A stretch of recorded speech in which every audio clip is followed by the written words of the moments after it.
चलिए, बिस्मिल्लाहिर्रहमानिर्रहीम।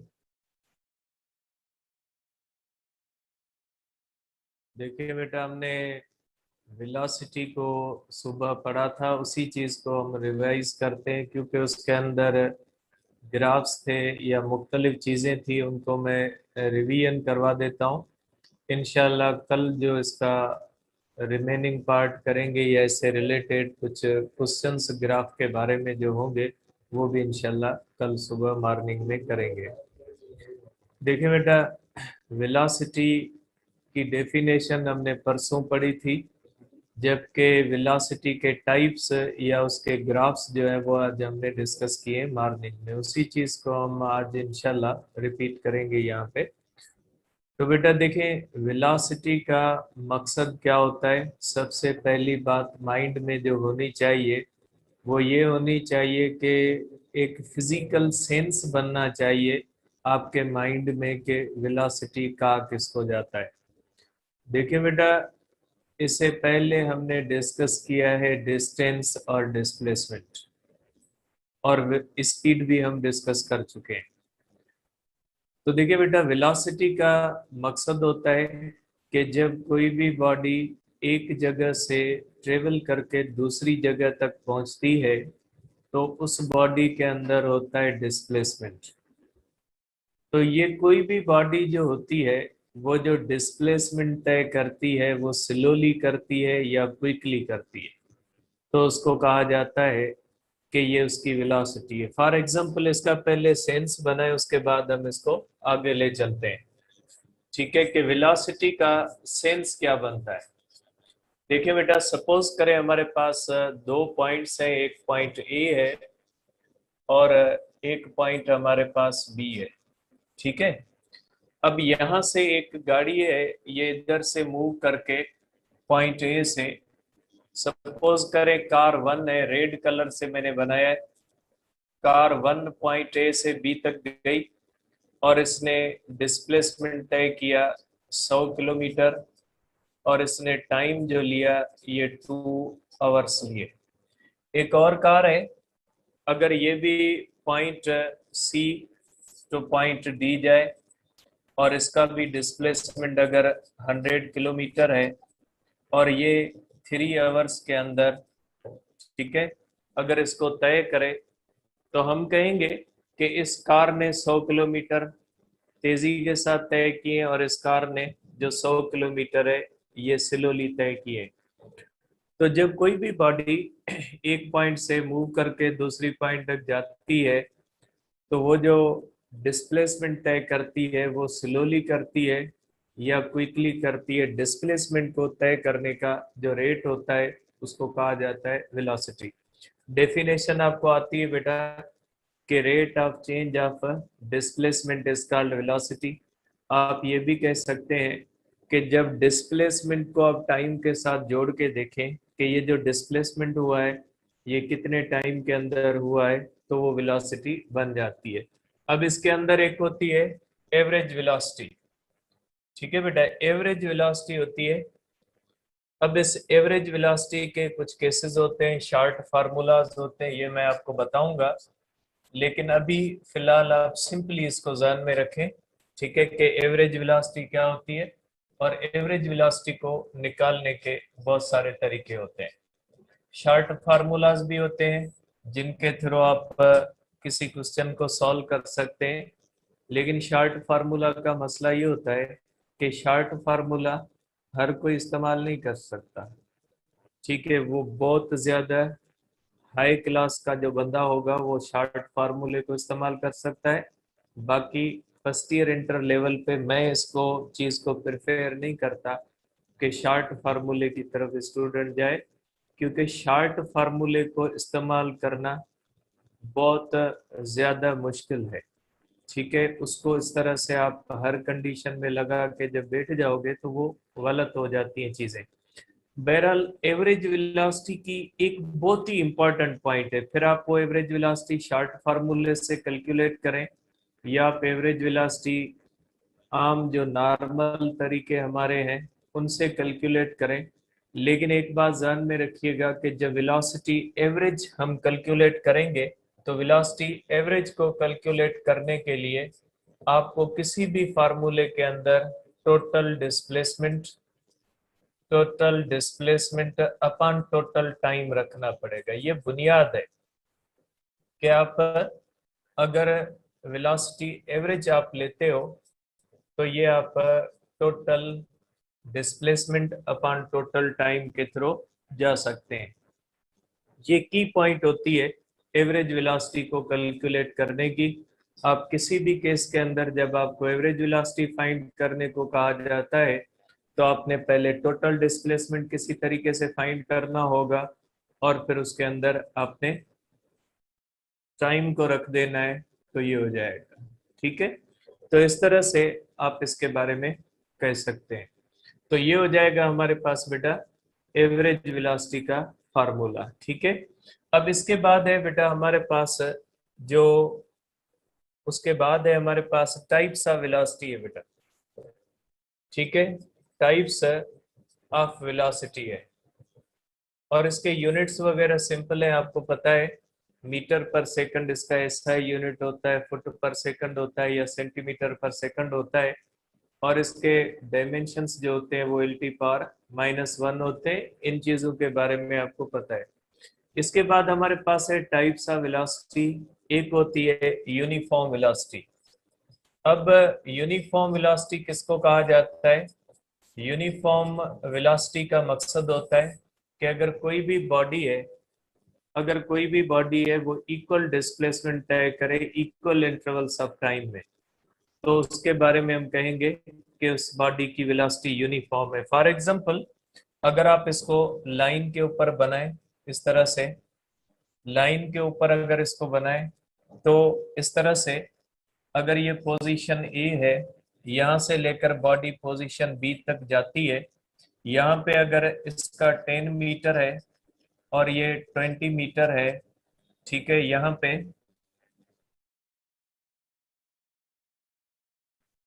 आप अगर लें कि यहाँ पे टाइम जो होता है 1 सेकंड है और यहाँ पे 2 सेकंड है और इस तरह से 30 मीटर है, ये 3 सेकंड है। तो आप देख सकते हैं कि इस तरह से हर इक्वल इंटरवल ऑफ टाइम में अगर इक्वल डिस्प्लेसमेंट तय हो रहा है तो हम कहेंगे उस बॉडी की वेलोसिटी यूनिफॉर्म है। मीन्स आप इसको फिजिकल सेंस में ऐसे कहेंगे कि जब कोई भी बॉडी इस तरह से स्मूथ फ्लो मूव कर रही है कि न उसकी स्पीड कम हो रही है न स्पीड ज्यादा हो रही है। ठीक है, एक ही स्पीड में जब कोई भी बॉडी ट्रेवल करती है तो उसके बारे में हम कहते हैं कि उसकी वेलोसिटी जो होती है वो यूनिफॉर्म होती है। जैसे मैंने यहाँ पे नंबर लाइन के ऊपर बनाया है कि 1 सेकंड के अंदर 10 मीटर है, 2 सेकंड के अंदर 20 मीटर है, 3 सेकंड के अंदर 30 मिनट है, 30 मीटर है। इसका मकसद है हर सेकंड के अंदर 10 मीटर हो रहे हैं। पहले सेकंड के अंदर 10 मीटर, दूसरे के अंदर बढ़ के 20, मीन्स दूसरे अकेले के अंदर 10 है। तो ये हो गई यूनिफॉर्म। अगर आप इसका इस तरह से डेटा बनाए, इसको आप इस तरह से चार्ट के अंदर ले आए और इसका ग्राफ बनाए तो आप इसको ग्राफ के ऊपर इस तरह से बना सकते हैं। ये डिस्टेंस है, ये हमारे पास है टाइम। अगर डिस्टेंस हम देखते हैं 10 मीटर है, टाइम 1 सेकंड है। डिस्टेंस 20 मीटर है, टाइम 2 सेकंड है। डिस्टेंस 30 मीटर है, टाइम 3 सेकंड है। डिस्टेंस अगर 40 मीटर है और टाइम जो होता है वो 4 सेकंड होता है। तो इस तरह से आप इसको बना सकते हैं। अब अगर इसका आप ग्राफ बनाए, अगर आप इसका ग्राफ बनाए तो आप इस तरह से बना सकते हैं। ठीक है, आप इसके ग्राफ को इस तरह से बना सकते हैं। सपोज करें आप इसको इस तरह से बनाएंगे। टाइम जो होता है वो एक्स एक्सिस पे शो किया जाता है और डिस्प्लेसमेंट जो होता है, अब इसको डिस्टेंस सेंस में लेंगे। जब इसको हम ग्राफ के ऊपर लेते हैं तो ग्राफ हमेशा मैग्नीट्यूड का होता है और मैग्नीट्यूड वेक्टर नहीं होता, मैग्नीट्यूड हमेशा स्केलर होता है। मीन्स वेक्टर विदाउट डायरेक्शन जो होता है वो स्केलर ही होता है, तो मैग्नीट्यूड स्केलर होता है। तो अब अगर हम बनाए तो मैंने आपको रूल बताया बेटा कि टाइम के लिए आप बनाओगे टाइम का 1, टाइम का 2, टाइम का 3, टाइम का 4। ये टाइम है, यहाँ पे सेकंड लिखना या आपने जो भी यूनिट लिखना है यहाँ पे ये मेंशन करना जरूरी है, क्योंकि पढ़ने वाले को पता लगे कि आपने टाइम किस में लिया है। टाइम 1 सेकंड है, 2 सेकंड है, 3 सेकंड है, 4 सेकंड है। ठीक हो बेटा। अब देखिए ये हो जाएगा, डिस्प्लेसमेंट हो जाएगा 10 है। ठीक है, ये हो जाएगा 20, ये हो जाएगा 30 और ये हो जाएगा 40। ठीक है, और ये डिस्प्लेसमेंट है, डिस्प्लेसमेंट के आगे भी यूनिट का मेंशन करना जरूरी है। ठीक है, और इसके इंटरवल इक्वल होना चाहिए, जितना ये होना चाहिए उतना ये होना चाहिए, ये कम ज्यादा नहीं होने चाहिए। अगर ये 1 सेकंड का है तो इसी तरह आप इसको बना सकते हैं। ठीक है, इक्वल इक्वल देखें, ये भी डिफरेंस इक्वल है और इनके दरमियान डिफरेंस इक्वल है। अब आप क्या करोगे, इसके ग्राफ बनाने के लिए जरूरी है कि इन दोनों का, पहले वाले दोनों की इंटरसेक्शन पॉइंट निकालें और बाद वाले दोनों की इंटरसेक्शन पॉइंट निकालें इस तरह से, और इस तरह से इनकी इंटरसेक्शन पॉइंट निकालें। हर एक की आप इंटरसेक्शन पॉइंट निकालें और उसके बाद इन पॉइंट्स को आपस में मिलाएंगे तो इस तरह से स्ट्रेट लाइन बनेगी। ठीक है, तो क्या बन जाएगा, यहाँ पे एक स्ट्रेट लाइन बन जाएगी। तो जो आप कहेंगे कि यूनिफॉर्म वेलोसिटी जो होती है, यूनिफॉर्म वेलोसिटी का जो ग्राफ होता है वो इस तरह से स्ट्रेट लाइन बनता है। ठीक है, अब ये हुई हमारी इंटरप्रिटेशन ग्राफ की, जो आगे भी इसको हम डिस्कस करते हैं। अब देखिए यूनिफॉर्म वेलोसिटी का ग्राफ कैसे बना। यूनिफॉर्म वेलोसिटी का ग्राफ ये बना। ठीक है, अब ये यूनिफॉर्म यूनिफॉर्म वेलोसिटी और यूनिफॉर्म वेलोसिटी का ग्राफ ये बन गया। ठीक है, इस ग्राफ को मैं यहाँ पे फिर बनाता हूँ, इसके ऊपर 2-3 तरह से मैं इसको जो है वो अप्लाई करता हूँ। 1 सेकंड है, 2 सेकंड है, 3 सेकंड है, 4 सेकंड है। ठीक है, ये हो जाएगा 10 मीटर हो जाएगा। ठीक है, ये हो जाएगा 20 मीटर, ये हो जाएगा 30 मीटर, ये हो जाएगा 40 मीटर। ठीक है, और इसकी लाइन हमने बनाई है। इसकी लाइन कौन सी बनेगी, इसकी लाइन बनेगी ये। ठीक है, इसकी ये लाइन बनी है। अब इस लाइन का एक होता है स्लोप। ठीक है, अब ये स्लोप क्या होता है, स्लोप का मकसद होता है कि इस लाइन की इस तरह से एक्स एक्सिस के साथ इस तरह से, अगर ये इसका स्लोप 0 है, ये अगर इस तरह से, ये अगर इस तरह से ऊपर बढ़ती जाएगी ना, तो इसकी एंगल बढ़ती जाएगी। जितनी एंगल बढ़ती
ठीक है, खोले ठीक है।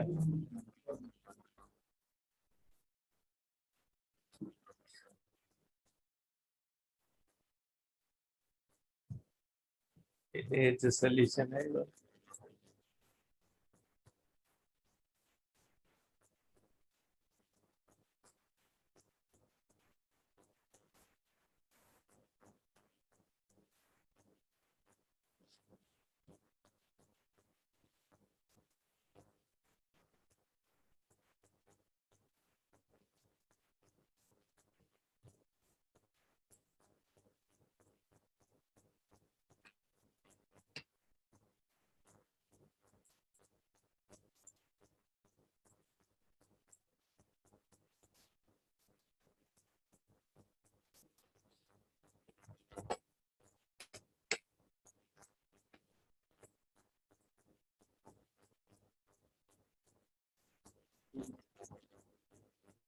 ये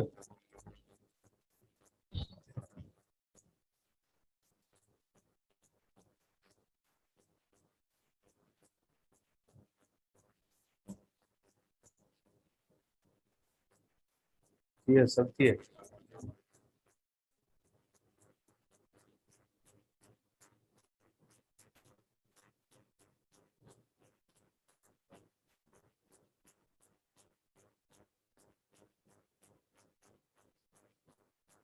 ये सब देखिए बेटा, लाइट के ब्रेकडाउन की वजह से ये हो गया। देखिए इसके बाद जो हम डिस्कस कर रहे थे बेटा, वो ग्राफ के बारे में डिस्कस कर रहे थे, और ग्राफ के अंदर जो हम चीज डिस्कस कर रहे थे वो चीज डिस्कस कर रहे थे ग्राफ के स्लोप के बारे में, कि ग्राफ का स्लोप क्या होता है, या उसके बारे में बुनियादी इंफॉर्मेशन हमने कलेक्ट करनी है। सपोज करें बेटा, ये जो हमने अभी ग्राफ लिया था इसको मैं फिर बना देता हूँ। जो पहले वाली डेटा है वो तो चली गई। अब देखिए ये हमारे पास है टाइम एक्सेस, और ये हमारे पास होते हैं डिस्टेंस एक्सेस। ये हमने इस तरह से लिया है, 1 सेकंड है, 2 सेकंड है, 3 सेकंड है, 4 सेकंड है। ये हमारे पास 10 मीटर है, ये हमारे पास 20 मीटर है, ये हमारे पास 30 मीटर है, ये हमारे पास 40 मीटर है। और हमने ग्राफ बेटा बनाना सीखा है। अगर इसका ग्राफ बनाएंगे तो इसका ग्राफ इस तरह से स्ट्रेट लाइन बनेगा। ठीक है। अब इस ग्राफ का स्लोप क्या होता है, जो चीज हम डिस्कस कर रहे थे कि स्लोप क्या है बेटा। ठीक है, इस ग्राफ का जो होता है वो स्लोप क्या होता है। स्लोप का मकसद होता है ये एंगल थीटा बेटा। अगर कोई भी ग्राफ होता है उसकी ये एंगल अगर थीटा बड़ी है तो उसका हम स्लोप ज्यादा मानेंगे। जैसे मैं यहाँ पे एक बनाता हूँ, ग्राफ बनाता हूँ बेटा, कि अगर मैं इस तरह से बनाता हूँ और इस तरह से बनाता हूँ, ये ए है और ये लाइन बी है, और ये लाइन मैं सी बनाता हूँ। ठीक है, 3 लाइंस मैंने बनाई है। तो अगर हम देखेंगे तो ए जो है ये एक्स एक्सिस के क्लोज है। जो लाइन एक्स एक्सिस के क्लोज होगी हम कहेंगे उसका स्लोप कम है, और अगर जिसकी एंगल बढ़ेगी तो हम कहेंगे स्लोप ज्यादा है। स्लोप से हमें पता लगता है कि किसी भी लाइन की जो एंगल होती है वो एक्स एक्सिस से कितनी होती है। तो आप इसके अंदर कह सकते हैं बेटा कि slope of C greater than है बी से और ग्रेटर देन है ए से। सबसे छोटा स्लोप, स्लोप का मकसद है ये एंगल क्या होती है। ठीक है, तो स्लोप जो होता है इसका फार्मूला ये होता है बेटा। तो आप स्लोप के बारे में कहोगे कि स्लोप जो होता है is equal to tan theta होता है, क्योंकि स्लोप भी परपेंडिकुलर अपान बेस होता है। और अगर इसके अंदर हम एंगल थीटा देखेंगे तो वो भी कितनी हो जाएगी, अगर एंगल थीटा देखेंगे बेटा तो वो भी उसी के बराबर हो जाएगी। ठीक है, तो ये बात ध्यान में रखिएगा कि किसी भी चीज का अगर आपने स्लोप देखना है तो स्लोप हमेशा जाहिर होता है टेंजेंट थीटा से, जिसको हम जनरली कहते हैं टेन थीटा। तो अगर हम यहाँ पे देखते हैं सी का स्लोप सबसे ज्यादा है और जो है वो ई का स्लोप कम है। अगर स्लोप कम होगा तो वो लाइन एक्स एक्सिस के करीब आएगी, स्लोप ज्यादा होगा तो वो लाइन वाई एक्सिस के करीब चली जाएगी। तो जो लाइन वाई एक्सिस के करीब जाएगी उसका स्लोप ज्यादा माना जाएगा, और जो लाइन जितना एक्स एक्सिस के क्लोज है उसका स्लोप कम माना जाएगा। ठीक है बेटा। अगर यहाँ पे हम देखते हैं तो जनरल सेंस में अगर स्लोप हम लें तो ये डेटा को फिलहाल जो है वो आप खत्म कर दें। ठीक है, इस डेटा को। अब अगर आप इसका स्लोप लेते हैं, ठीक है, तो इसका स्लोप आप कैसे लोगे बेटा? स्लोप लेने के लिए आप क्या करोगे कि ये इस लाइन को आप यहां से इस तरह से करोगे और एक ट्रायंगल बनाओगे। ठीक है, और इस ट्रायंगल के हिसाब से अगर आप देखते हो तो थीटा है, थीटा अगर आप यहाँ पे लेते हो तो ये बनेगा बेस और ये बनेगा परपेंडिकुलर। ठीक है, ये परपेंडिकुलर है हमारे पास। ठीक है, अब परपेंडिकुलर को अगर देखते हैं तो ये हो जाएगा, और ये परपेंडिकुलर जो है ये किससे रिप्रेजेंट हो रहा है बेटा? डिस्प्लेसमेंट से या डिस्टेंस से जाहिर हो रहा है। परपेंडिकुलर डिस्प्लेसमेंट से है, और बेस जो होता है बी, ये किससे रिप्रेजेंट हो रहा है बेटा? टाइम से।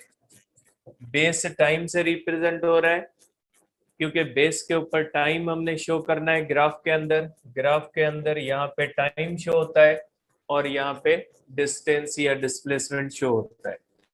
तो अगर आप स्लोप निकालोगे तो परपेंडिकुलर बेटा, परपेंडिकुलर किसके बराबर है? परपेंडिकुलर है हमारे पास डिस्प्लेसमेंट के बराबर। ठीक है, और जो बेस है वो हमारे पास है टाइम के बराबर। इसका मकसद है डिस्प्लेसमेंट अपॉन टाइम है, तो ये तो वेलोसिटी बन गई। तो आप कहोगे कि स्लोप किसका? Slope of distance time graph represent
चक्रा बिल्ले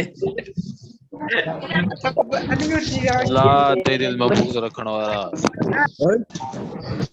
बारी है ला तेरे करवाना ला ते वेला डरने वाला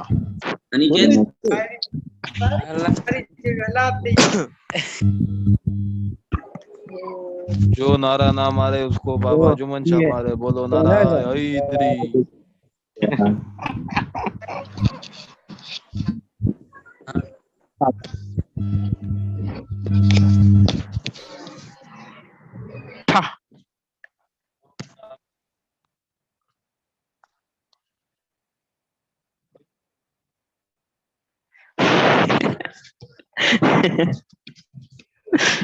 एदरी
सुख याद अथैया न जिए बोटो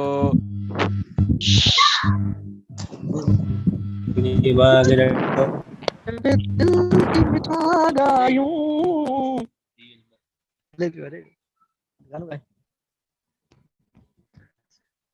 दिल ती चवे गायूं पोइ साईं ममताज अचे या न तेज़ी मस्तियूं करे वठूं।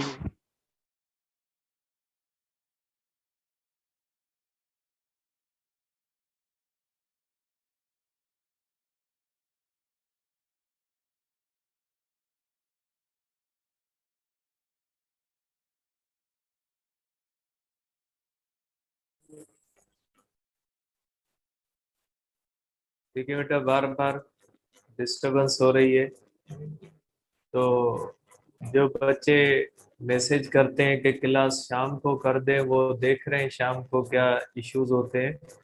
मॉर्निंग के अंदर आपको पता है इश्यूज कम होते हैं। इंटरनेट का इशू हो गया था। तो देखिए बेटा, ये जो है वो हम स्लोप को डिस्कस कर रहे हैं। तो वेलोसिटी का जो पता लगता है वो स्लोप से लगता है, और ये मैंने लिख दिया है कि ए की वेलोसिटी सबसे कम है। अब इसके ऊपर मैं एक क्वेश्चन करता हूं बेटा। अगर क्वेश्चन को आप करें तो आप क्वेश्चन को इस तरह से कर सकते हैं कि अगर मैं इस तरह से एक बनाता हूं ग्राफ, और ग्राफ के बारे में अगर मैं आपको एक क्वेश्चन कहूं तो वो आप क्वेश्चन किस तरह से कहेंगे। ठीक है बेटा, देखिए अगर ये सेकंड 1 है, 2 है, 3 है, 4 है, 5 है, 6 है। ठीक है, अगर हम यहाँ पे रखते हैं 20 है, 40 है,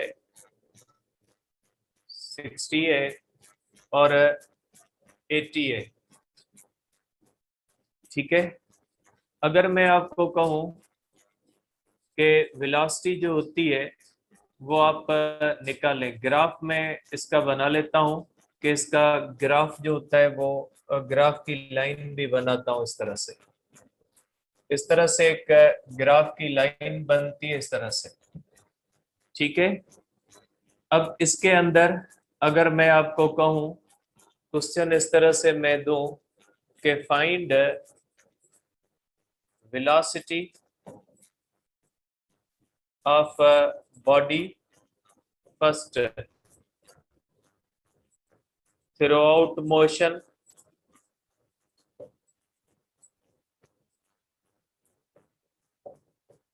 ठीक है, और दूसरा मैं अगर आपको कहूं कि between second and fourth second.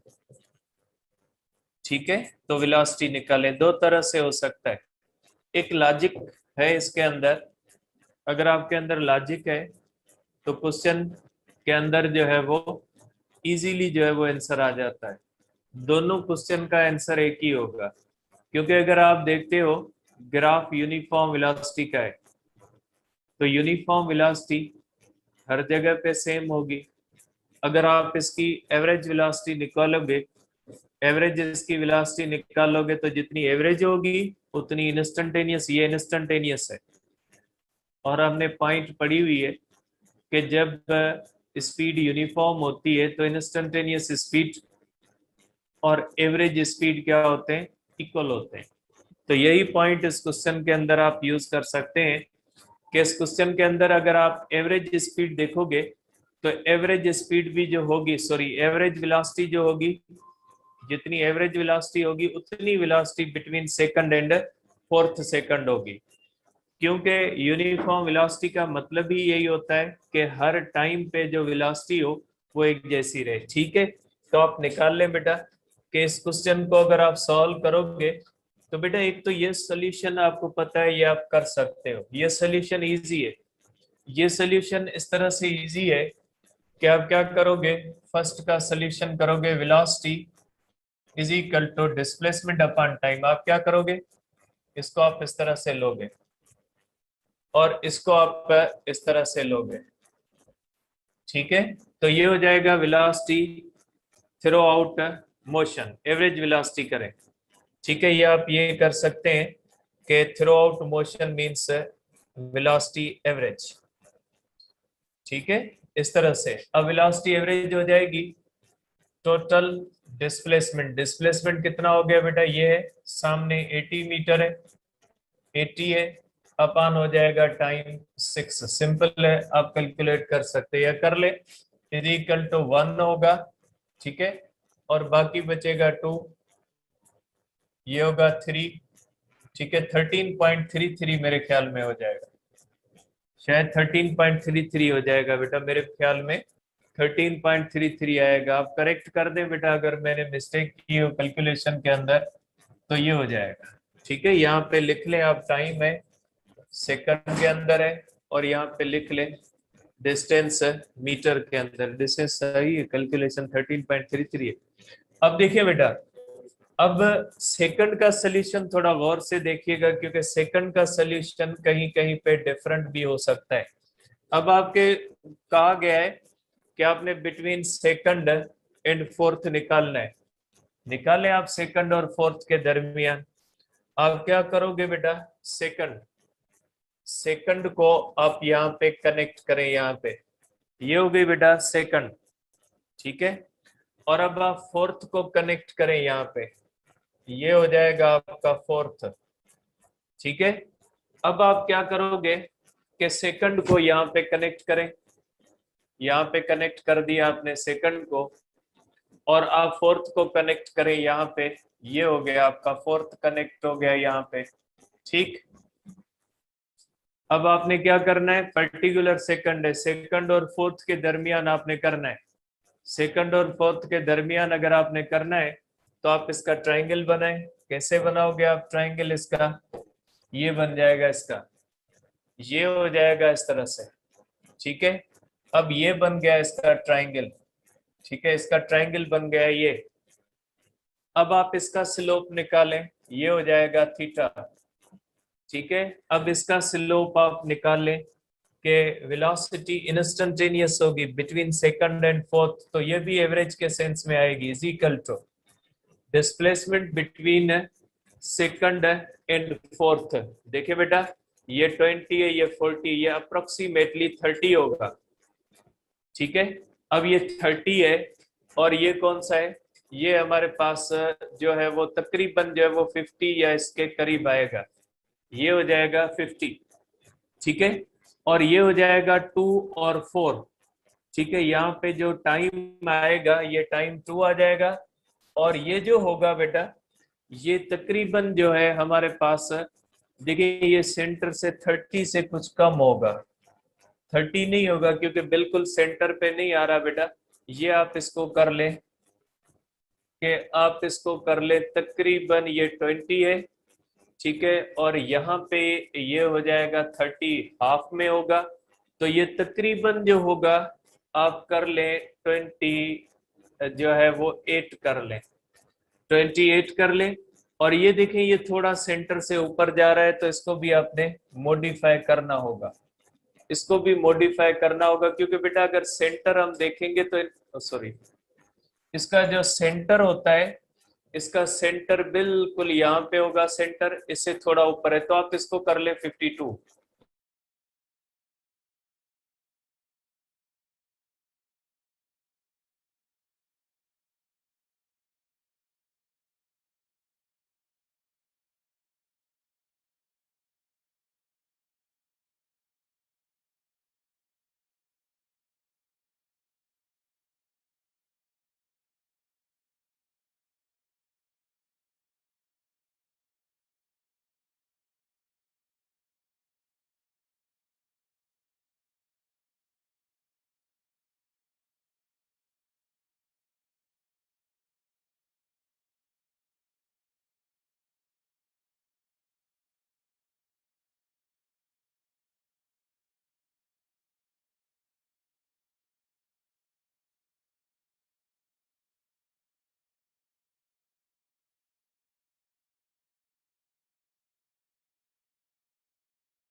देखिए बेटा इंटरनेट मसला कर रहा है, बस ये एक पॉइंट मैं एक्सप्लेन करने के बाद इसको खत्म कर देता हूँ।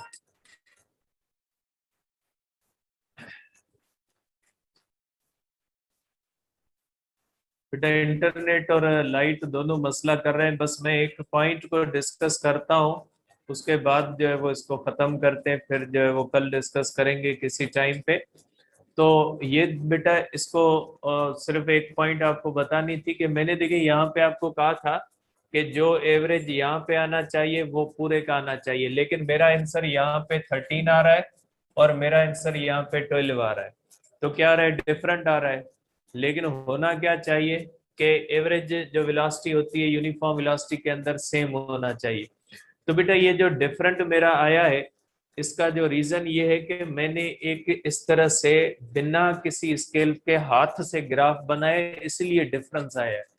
ये डिफरेंस इसलिए नहीं आया कि ये कैलकुलेशन या ये तरीका गलत है, ये डिफरेंस इसलिए आया है कि मैंने ये डेटा जो ली है वो हाथ से ग्राफ बनाए। जब आप स्केल के साथ बिल्कुल एक्यूरेटली बनाओगे तो जो आंसर इसका आएगा वो आंसर इसका आएगा, दोनों का आंसर क्या आ जाएगा, इक्वल आ जाएगा। मेरे आंसर के डिफरेंट आने का रीजन ये कि मैंने ये कैलकुलेशन जो की है ये जो ग्राफ मैंने बनाया ये हाथ से बनाया। यहाँ पे जो आपको पॉइंट समझाने की थी वो ये थी कि अगर इस तरह से कभी ग्राफ के अंदर ये चीज आ जाए ना, तो इसको आप कैलकुलेट कैसे करोगे। तो इसको कैलकुलेट करने का तरीका ये होता है, ये जस्ट ये समझाना था, ठीक है। बाकी जाहिर सी बात है ग्राफ के ऊपर एक स्केल बनता है, फुट स्केल के साथ अगर आप बनाओगे, ये आप बना के देखिएगा भले, ठीक है। इसी डेटा के साथ अगर आप बनाओगे तो आप देखोगे कि एग्जैक्टली जो आंसर आएगा वो दोनों का सेम आ जाएगा। अब कल डिस्कस करेंगे या नेक्स्ट टाइम डिस्कस करेंगे, जस्ट क्योंकि इंटरनेट भी मसला कर रहा है और लाइट भी मसला कर रही है, कल डिस्कस करेंगे बेटा इसको।